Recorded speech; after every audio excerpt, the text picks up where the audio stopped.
Sorry sorry. হ্যাঁ, চশমা চোখে দিয়ে ঘুরেন নাকি? হ্যাঁ, দেখে শুনে পথ চলতে পারেন না? না, আমি নর্মাল চশমা পরে ঘুরি, আসলে তাড়াহুড়ো ছিলাম তো খেয়াল করতে পারিনি। সরি বললে সবকিছু সমাধান হয়ে যায় না।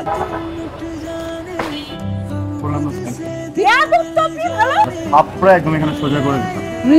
ধাক্কা আমি একা দিচ্ছি, আপনিও তো ধাক্কা দিচ্ছেন। সাইজ করতে জানেন? ছেঁচা দিতে হয়, ছেঁচা।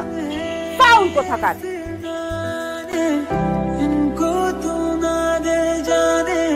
এই ছেলে, তুমি এখানে দাঁড়িয়ে বেয়াদের মতো সিগারেট টানছো কেন? আমি যদি ভুল না করি, ছোটবেলা থেকে শুনে এসেছি সিগারেট টেনে টেনে খাওয়ার জন্য। এটা বেয়াদবের মতো করে খাওয়া যায় নাকি? আমি তোমার বাবাকে জানাচ্ছি। একটা ভুল হয়ে গেছে, মাফ করে দাও জান আঙ্কেল। তোমাকে ক্ষমা করা যাবে না। ওকে বলবেনই? হ্যাঁ, অবশ্যই। শিওর বলবেন? অবশ্যই। মাফ করা যায় না? না, কোনো মাফ করা যায় না, কোনোভাবে না। যদি আর কোনদিন সিগারেট না খাই তাও মাফ করা যায় না? না। ঠিক আছে। আচ্ছা, এদিকে আসো, এদিকে আসো।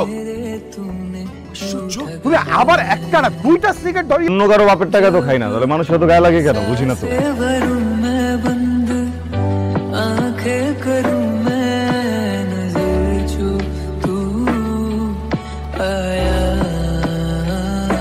এক্সকিউজ মি, ডান। ওয়েট, আপনার তো সাহস কম না? আমাকে ফলো করতে করতে বাসায় চলে আসছেন আমার। হ্যাঁ, আর এখন বলবেন আপনি এই বাসাতেই থাকেন? আমি এই বাসাতেই থাকি। ফ্ল্যাট নাম্বার কত? ফোন নাম্বার জিজ্ঞেস করলেন না, পছন্দের রং জিজ্ঞেস করলেন না, পছন্দের খাবার জিজ্ঞেস করলেন না, সোজা ফ্ল্যাট নাম্বার। সরি, কিন্তু স্কুল তো মাফ। আপনি আপনার চেহারাটা আয়নায় দেখেন, যে বাদরের মতো চেহারা। এই চেহারা দেখে কোনো মেয়ে, আমি তো দূরের কথা, কোনো মেয়ে ফোন নাম্বারও চাইবে না আপনার, ফ্ল্যাট নাম্বার তো দূরের কথা। কেমন আছো মা? ভালো আছি, আপনি কেমন আছেন? ভালো। তুমি আমাদের বাসায় চলে আসবে সময় পেলেই। তোমার সাথে কথা বললে মনটা ভালো হয়ে যায়। আর তোমার এত বাইরে বেরোনোর দরকারও নাই। এই পাড়ার ছেলেগুলি তো ভালো না। একদম ঠিক বলেছেন। ইনফ্যাক্ট গত কয়দিন ধরে একটা ছেলে আমাকে এত বাজেভাবে ফলো করতেছে। তোমার যা লাগবে তুমি আমার ছেলেকে বলবে, আমার ছেলে তোমাকে এনে দিবে। রুশো, তুমি কি এখানে ফোন কল করার জন্য এসছো? তাহলে ফোনটা রাখো, আমার সাথে একটু কথা বলো। বলো, আর্জেন্ট কেন ডাকছো? সাথে আমার ইম্পর্টেন্ট কথা ছিল। কখন থেকে তুমি ফোন চালিয়ে যাচ্ছ? তুমি কি কখনো আর সিরিয়াস হবে না? ফোন করে টান দিয়ে দিবা। আমার বাপ মাও কখনো আমার ফোন ধরে না, বিষয়গুলো আমার ফ্রেন্ডরা না ঠিকই বলতো তোর আসলে চরিত্রের সমস্যা আছে। তোর সাথে আমাকে রিলেশন করতে একদম নিষেধ করছিল। আমি রিলেশনটা করে ভুল করছি। ব্রেকআপ। তাহলে স্পষ্ট কথা বলতেছি, ধরা কি আছে? তাইলে দোস্ত তোর কি কষ্ট হচ্ছে না?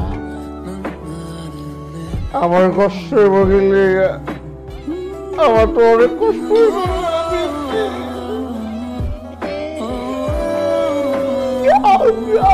দোস্ত দোস্ত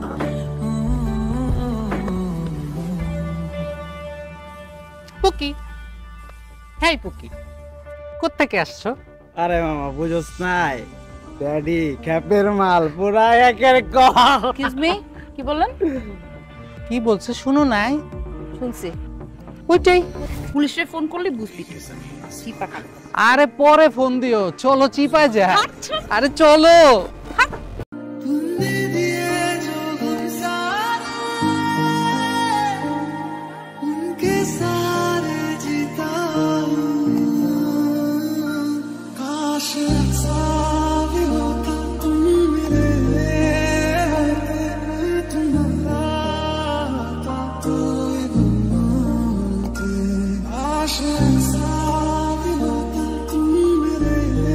আপনি না আসলে বিপদ হয়েছে। তো আসলে ইউ আর অ্যাকচুয়ালি গুড। তাদের প্রশংসা নিতে পারি না, যেটা সমস্যা হয়।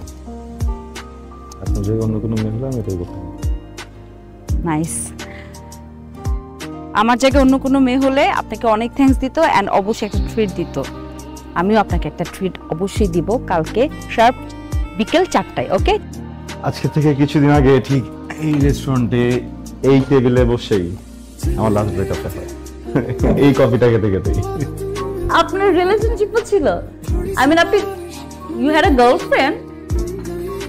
আপনার সাথে কোনো মেয়ে রিলেশনশিপে থাকবে? ও মাই গড, কয়দিনের জন্য ছিল?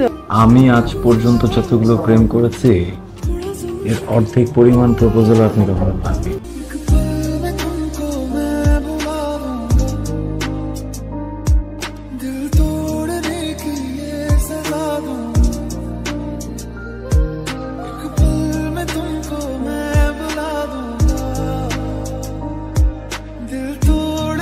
কি করছেন?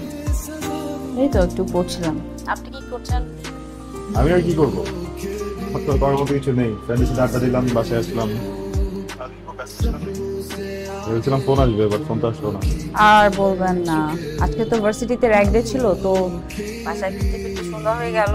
তারপর তো বাসায় এসে রান্না বান্না এটা সেটা করতে করতে এখন ফাইনালি বসলাম পড়তে। কালকে কি করছেন? কেন? কালকে বেরোই, ফুচকা খাই। আমি তোমার সাথে বৃষ্টিতে ভিজতে চাই, তুমি ভিজবে আমার সাথে? আসলে আমার মা আমার বাবাকে ছেড়ে চলে যাবার পর থেকে বাবা প্রেম ভালোবাসা একদম পছন্দ করেন না। আমার বাবার একটাই স্বপ্ন, ওনার পছন্দ অনুযায়ী পাত্রের সাথে বিয়ে হোক। আপনাকে আমি বন্ধুর মতোই সবসময় ভেবেছি, আসলে এর বাইরে কখনো ভাববার সুযোগ পাইনি। কারণ আমার বাবা আমার জগৎটাকে এমনভাবে লিমিটেড করে রেখেছে, আমি চাইলেও না কিছু ভাবতে পারি না।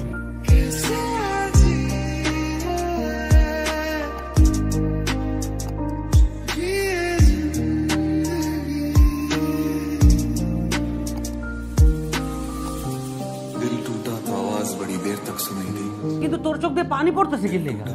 কি রে কি আমারে ক? রাইসার 5টা মেয়ের মতো না। রাইসা আমার গার্লফ্রেন্ড হয় নাই, তো না অনেক বেশি কিছু হয়ে গেছে বুঝছি। কারণ ও জানে আমার কি পছন্দ, ও বোঝে আমি কি চাই, ও আমার টেক কেয়ার করতে পারে। ওর কাছে আমার ভালো লাগা আর আমার খারাপ লাগার মূল্য আছে। এরকম একটা মানুষকে হারানোর থেকে না নিজের লাইফটা হারায় ফেলা সহজ। তো আমি বিয়ে করতে চাই। বিয়ে করতে চাস? বিয়ে করে যে মেয়েটাকে আনবি তার ভরণ পোষণ কিভাবে দিবি? বাবু আমি এত কিছু জানতে চাইনি রে, আমি বিয়ে করতে চাই। যে কথাটার মানে আমি বিয়ে করতে চাই। তোর কোনো মেয়ে পছন্দ আছে? আমার একটা মেয়ে পছন্দ আছে, তোরও পছন্দ হবে। যে মেয়েকে ভালো লাগে, যে ফ্যামিলির মেয়েকে ভালো লাগে, তোমরা কথা বলো, আমার কোনো প্রবলেম নেই। বিয়েটা যদি 2 দিনের ভিতর না হয় খুব খারাপ হয়ে যাবে, এটা মাথায় রেখো। এই বাপের মুখের উপরে বিয়ের কথা বলিস, তো কি ঘৃণা লজ্জা বলে কিছু নেই? জি বলেন, আসলে ভাইয়া একটা হেল্প করতে পারবেন? কি হেল্প করতে পারি? আমি না রুশোকে রিচ করতে পারছি না। আমি এখানে কিভাবে হেল্প করতে পারি? মানে ওই দিনের পর আমার মনে হয় আমাকে সব জায়গা থেকে ব্লক করে দিয়েছে। আপনি কি একটু কাইন্ডলি ওকে বলবেন আমাকে একটা কল দিতে প্লিজ? রুশো ঠিক করছে, ও আর এই জীবনে কাউকে পছন্দ করবে না, কারোর সাথে প্রেম করবে না। ও সরাসরি বিয়ের সিদ্ধান্ত নিছে। আগামীকালকে ওর বিয়ে, আমি ওর বিয়ে নিয়ে খুব ঝামেলায় আছি। রুশোকে চিন্তা ভুল করেছেন, এবং এমন ভুল করেছেন সেই ভুল শুধরানোর আর কোনো সুযোগ নেই। এই ছিল তাহলে তোমার মনে কি বিশ্বাস হচ্ছে না? ওটা কেন দিলাম জানো? আমার ফ্রেন্ডশিপকে না বুঝে প্রেমের প্রপোজাল দেওয়ার জন্য এটা দিলাম। আমি যখন ওকে না বললাম, সেটাকে এত ইজিলি মেনে নিয়ে জাস্ট চলে যাওয়ার জন্য এটা দিলাম। 700 কোটি মানুষ শুধুমাত্র আমাকে ভালোবাসার জন্য।